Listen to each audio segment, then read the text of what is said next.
if you aren't making enough money, you're not making enough sales, well, guess what? That's your fault.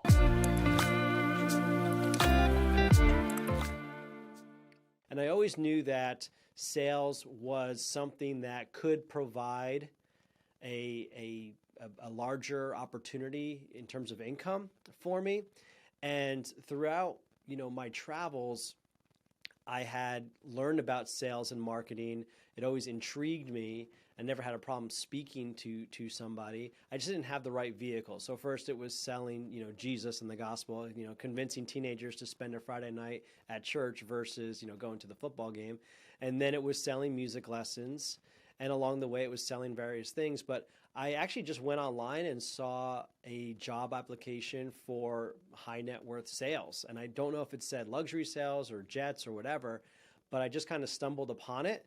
I go ahead and interviewed for it, and they took a shot on me. And so I think the reason why I've been successful and was able to land that job was because of all the other things that led up to it, that I learned a different lesson from every single other job that I had before that. What about sales is attractive to you, or what kind of drew you to doing that?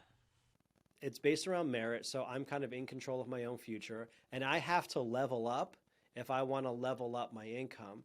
And what I really like about sales is that the only way to be a good salesman is to be a good person, in my opinion. I think the key to success in sales is taking care of your customer as your client as you would want to be taken care of. And if you use that golden rule, you'll get everything you want out of life if you help enough people get what they want out of life. Famous Zig Ziglar quote. And I think that's what I really do like about sales is the more I help others, the more I can help my family. And everything else that I had done in the past, whether it was youth ministry or managing a music school, it didn't matter how hard I worked. My paycheck was always capped. And part of my personality is maximizer. Like if you go through those strength finders or whatever, maximizer is part of my personality. And so I would always want to do the best. I want to be the best youth minister with the best programs and the best. I want to level up my skills. I invest a lot in myself. And so for someone like that, sales is really good because if you're always leveling up, then you can start to reap the benefits of that level up by helping more and more people, because the better you get, the more people you can help. If you aren't making enough money, you're not making enough sales, well, guess what?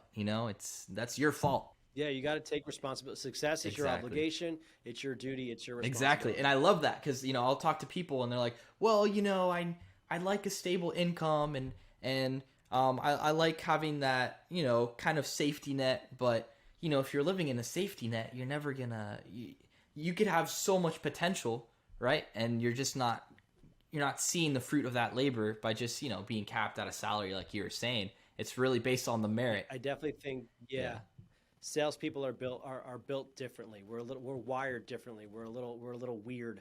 The good news about most sales training, especially like a Grant Cardone, is anyone can learn. It's just a matter of whether or not you're willing to put yourself out there and learn. Yeah. I think it's really like if you really are down to put in the grit and really get down and dirty and just failing. If you're comfortable with failing a lot, you'll be able to get eventually the success that I want people who listen to this podcast to know, like, it sucks. The grind, the hustle, like it's one thing when it's like a motivational video, you see a guy working out, it's like, yeah, the grind, the hustle, and like you feel like you're getting better because you're pushing into it. But sometimes the grind, the hustle, like you're crying. You're in the fetal position and you're just crying and just feeling completely defeated. Like, woe is me. Why did I do that? And so this past year, I started my own agency, and I can't tell you, there's been more fetal position moments in the past 4 months than there was over my entire career in aviation. That's been a few years. And so I say that to your audience and to remind myself, like, the grind and everything, it's a great, motivational Instagram post, but when you're in the midst of it, it sucks. And so just to know that if you're in that position of it sucks, it doesn't necessarily mean that you should quit because you thought the grind would be, it shouldn't suck this much. It might just mean like you're in a new season and you really do need to push through it. And it's hard to do that. I think it's where you're sometimes obligated to do things that you don't want to do, But if you carry the discipline with you, you'll get where you want to go. Just kind of put your feelings to the side and believe all the process that you've put through it to get to where you are, and continue to believe that you're gonna get there because you've made this plan. You just got to execute it now. And that's the importance of surrounding yourself with other people, whether it's a 10X community, an online community, or I saw you had like a whole posse with you, when you were hanging out at BAA. So that's really important for people to understand. It's the people around you are going to help you when you can't, like when it's not about motivation. I will tell anybody out there, one of the most important things that you need to do is you need to invest in yourself, in your training. Whether you're a mechanic, a pilot, like invest in your training, and then invest in your ability to communicate to other people. And that's what 10X kind of does. Their sales training, like you might think, like I'm a mechanic, why do I need sales training? It helps you understand this bigger picture of a buying cycle, how people make decisions, and how you can walk them down through the sales process and ultimately be of the most beneficial service to your customers. And people, it takes a lot of money, takes a lot of time and effort to acquire those skills, but they're all skills that anyone can learn. For any 20-year-old, try to discern what you're passionate about, discern how you're going to make income off of that, and then try to project forward, like where that income, where that vehicle is going to lead you to, because in doing that, it'll show you a bigger picture of like, well, how long do I stay in this for? So that would probably be more my advice. Again, I don't really have any regrets from my 20s, but just as much as you can have a bigger picture and be open to stuff and not just so hyper-focused on whatever you're doing in the now, it'll serve you. How did you kind of choose aviation? Did aviation choose you in that way that you were saying? And why is it so different than other, vehicles that make it, so great, or from what your experience is like so far? I came about aviation by happenstance. It just, they could have told me we're selling dishwashers, right? It wouldn't have made a difference. And the reason why I found aviation was just because it was by chance, finding that online. I think the reason aviation clicked for me was because of the skills that I had leading up to it. And I could apply those skills in a market where I was helping people. I clicked with my ability to connect with high net worth individuals. I could speak intelligently, clearly, and I can solve problems for them. You want to sell your jet? I can do that. And I was also a part of an organization that was very, very good at supporting what we were doing. I wasn't just working with a random pilot and we were trying to figure it out. I had a good support system. I think aviation stands apart from any other industry because it is working with high net worth individuals. I think that it's interesting because there's no licenses or certifications that are required, so anyone can get into it, which is great. Anyone can get into it, but it's also a problem because anyone can get into it. What I like about private aviation, because anyone can get into it, is you're only going to be successful insofar as you can help other people. And that goes to your character. And so, for example, advice I would give to someone in their 20s is start and continue building your character. And so every choice that you make is going to become a habit. Your habits become to impact who you are as a person. That's your character. If you help enough people get what they want out of life, you can have everything you want out of life. There's this attitude of reciprocity that I think the next generation kind of has. And so by building your character, I think it'll serve you in the long run when it comes to aviation. That's one of the things I like about this industry is that really the successful people are the ones that have good character. And it's such a great community. It's when you find the right group of people like with MBAA and such like that, everybody wants to help each other. Everybody wants to see each other succeed. There's not a lot of cutthroat going on, at least that I've been exposed to.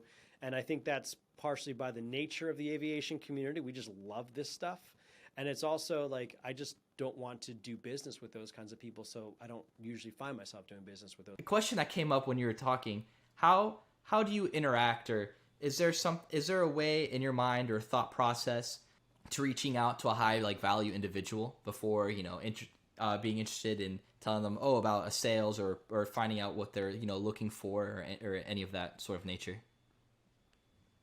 Yeah, so when I first started calling on high net worth individuals that owned a jet, the number one piece of advice that my manager gave me was don't talk about the jet. I was like, what are you talking about? Like, my whole goal is to get them to sell me my jet. How do I not talk about the jet? So I don't like that piece of advice, because what it ended up doing for me is as soon as somebody actually answered the phone for the first time, I just froze. I was like, what do I do? And they're like, what do you want? And I'm like, do you want to sell your jet? And they're like, nope, click.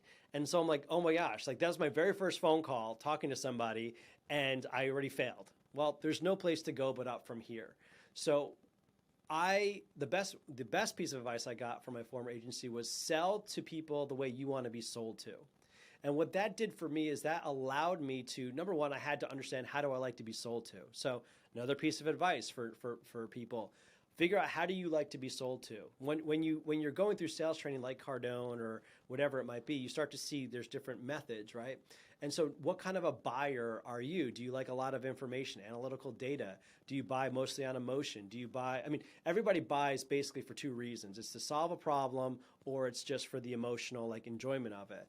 And so, if that's the reason people are buying, well, how do they get to the point where they're ready to make a decision on it? And so for me, when I go to a car dealership or when I am making a big purchase, the first thing I'm doing is I'm investigating. I'm going to all the blogs, I'm going to YouTube, which one is the best, piece of technology, car, whatever it is.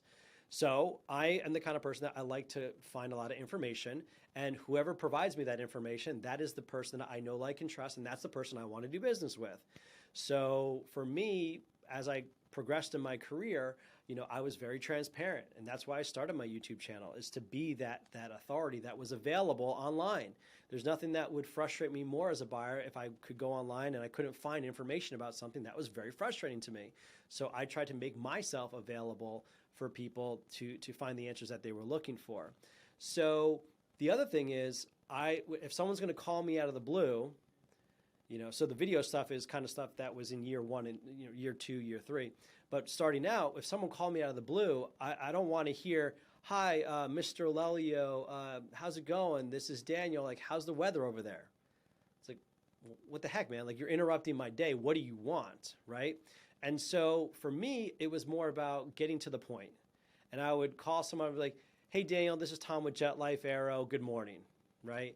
And it would be controlling that conversation, because now I know you're either going to say good morning or you're going to say I'm good, which tells me I don't have your attention. You're not paying attention. So, hey, Daniel, it's Tom with Jet Life Aero. Good morning. You're going to say good morning. And then I'm going to say the reason for the call is. So they know right away why I'm calling. The reason for the call is I was just wondering if you're planning on upgrading your CJ this year. If I was able to find you a retail buyer for it and I could find you a replacement, would you be interested in that? So now you've got, three choices. Either you're going to say, yes, tell me more. You're going to say no and hang up, in which I can't do anything. Or you're going to say, no, I'm not interested, but you're not going to hang up. And so now that's my chance. And so learning those skills and selling the way that I want to be sold to allowed me to find more and more success, because I can predict where the conversation is going to go. And I came to this understanding that, like, I'm not going to sell to everybody. Like, I'm going to sell to, my vibe is going to attract my tribe. And I think I sell very well to people that are like me, that just tell me why you're calling. It's either yes, it's a no, it's not a personal, and, just keep going through the volume to find the right people. Yeah, definitely. I think that's very interesting too. And especially the more you cold call or you talk to people, the more you'll start seeing patterns. Just like Grant Cardone, right. That's part of one of his episodes too. You'll start seeing patterns, and you can start being able to find different ways to navigate through those channels that people will sometimes give you. Yeah. Yeah. So what's next? What do you have any plans for you and your business, or do you have any goals in mind? Yeah, for sure. My goal is continue the ultimate jet guide, Jet Life Aero. I really am passionate about bringing on more agents. I want to inspire others the way I was inspired with private aviation. Find someone that's really hardworking, that, good values, maybe has a family, but hasn't found the right vehicle to bring them to their goals that they're looking for. And so, I'm looking to, whether it's someone really young and new and interested in aviation and mentoring them, or it's bringing somebody on that hasn't had the right opportunity the way I was, when I was in my, early 30s when I first started. And it's really, that's kind of on my radar is how do I encourage the next generation? Yeah, that's great, and I really hope people take advantage of that. So what are ways that people can reach out to you or find out more information or what you were saying, to be able to learn more about sales and become, a better individual in that sector? Yeah, there's two places to go. TheUltimateJetGuide.com is my main website that you can download the Ultimate Jet Guide. If you're interested in jet sales, that's the best place to go. Even if you're not a buyer, you're not a high net worth individual that's ready to buy a jet, it will basically give you an overview of private aviation. There's three ways to get involved. You can charter a jet, you can buy a jet, you can invest in a jet. And so I go through all of that so that by the time you're done reading the Ultimate Jet Guide, you have a great overview of private aviation, and you can make a decision of where you're going to fit, whether that's the sales side or the buying side as an owner. So that's the first place, theultimatejetguide.com. And then, of course, you can go to aircraftbrokeracademy.com. I have a link there. I think it's aircraftbrokeracademy.com/theultimatejetguide. And that's just an online course. I think it's $500 right now. It's going to be a lot more. We're building out the videos. I think we've got over 100 videos right now, myself and my colleague Alex. And basically, it's from A to Z, everything that you need to know about being a broker, from here's an airplane, because I didn't have the aviation experience. So I needed someone to explain the power plant. I needed someone to explain the avionics to me, how it all works, how it all comes together. Then he goes through all the marketing stuff and the sales process and the aircraft purchase agreements and how to do a pre-buy and how to negotiate, and here's the documents that you need. So it's really a comprehensive course. And then I come in and I apply the sales stuff to the course, where here's how you have a conversation with a high net worth individual. Here's how you handle the objections. Oh, I'm not interested, or I have to get back to you about my partner, but they're geared towards specific aviation themed objections. So theultimatejetguide.com or aircraft broker. Yeah, so Instagram's a great place, Tom Lelyo, Lelyo. And then you can find me, if you just put my name in, you'll find me on YouTube and Instagram, TikTok, LinkedIn. Most of my content is on YouTube for the Ultimate Jet Guide, but individually and personally, it's Instagram, Facebook as well.